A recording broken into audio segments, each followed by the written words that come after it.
মাননীয় সংসদ সদস্য ইমানদার পার্টির নেতা মুসলিম ভাই, আপনার যা বক্তব্য দেওয়ার সেটা আপনি দিতে পারেন। আপনার সময় দেওয়া হলো মাত্র 3 মিনিট। এই 3 মিনিটে আপনি আপনার বক্তব্য পেশ করুন। ধন্যবাদ। আসসালামু আলাইকুম। ধন্যবাদ মাননীয় স্পিকার সাহেব। ধন্যবাদ জানাই আমাদের মাননীয় প্রধানমন্ত্রীকে।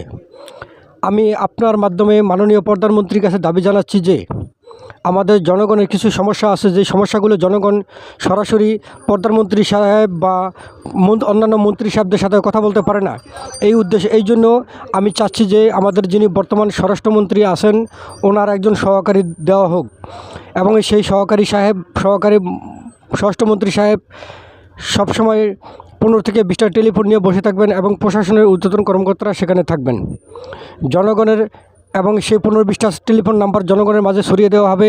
জনগণের সমস্যাগুলো সরাসরি মন্ত্রী সাহেবকে জনগণ জানাবেন। একটা উদাহরণ দিচ্ছি, ধরেন কারো জায়গা জমিন কেউ সিটিংবাজি করে দখল করতেছে বা রেকর্ড করে সিটিং করে খারিজ করে দখল করতেছে, ক্ষমতার জোরে দখল করতেছে, সাথে সাথে সেই ব্যক্তি স্বরাষ্ট্র মন্ত্রণালয়ে ফোন দিবে। স্বরাষ্ট্র মন্ত্রণালয় থেকে সাথে সাথে নিকটস্থ থানায় ফোন দেওয়া হবে। থানা থেকে পুলিশ যাবেন, ম্যাজিস্ট্রেট যাবেন, যে দুই পক্ষের দলিল অনুযায়ী জমিনটা মেপে খুঁটিগারে দিয়ে আসবেন। এবং যেই ভূমিদস্যু জমিন অন্যের জমিন রেকর্ড করে সিটিং করে খারিজ করে দখল করতে চাচ্ছে সেই ভূমিদস্যুকে মোটা অঙ্কের একটা জরিমানা করবেন। সেই জরিমানার অর্ধেক টাকা সরকারি ফান্ডে জমা হবে, বাকি অর্ধেক টাকা প্রশাসন যাবেন, ম্যাজিস্ট্রেট সাহেব যাবেন, আমিন যাবেন, সেখানে খরচ হবে। আর ওখান থেকে কিছু টাকা এনে যে ব্যক্তি রেকর্ড করে সিটিং করে খারিজ করে নিয়েছে সেই ব্যক্তির জমিটা তাকে দলিল করে, যার জমিটা সে রেকর্ড করে সিটিং করে খারিজ করে নিয়েছে তাকে দলিল করে ফেরত দিবে। এবং দলিলের খরচ 1000-5,000 টাকার মধ্যে রাখার জন্য অনুরোধ করছি, যাতে অল্পতেই এই সিটিংবাজি দলিলের সিটিংবাজি করে যারা নেয় তাদের দলিলের খরচটা অল্প খরচে যাতে হয়ে যায়, এই আবদারটুকু করছি।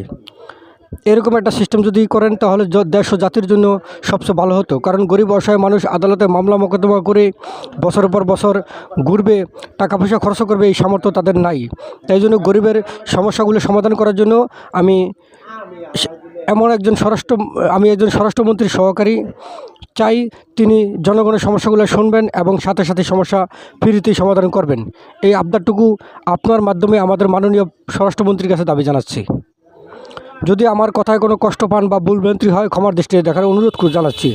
ধন্যবাদ মাননীয় স্পিকার, আপনাকে ধন্যবাদ জানাই, আমাদের মাননীয় প্রধানমন্ত্রীকে ধন্যবাদ জানাই এবং আমাদের স্বরাষ্ট্রমন্ত্রীকে। আসসালামু আলাইকুম। জনগণ, আপনারা মুসলিম ভাইয়ের কথা একমত হলে সবাই কমেন্টে হা লিখুন।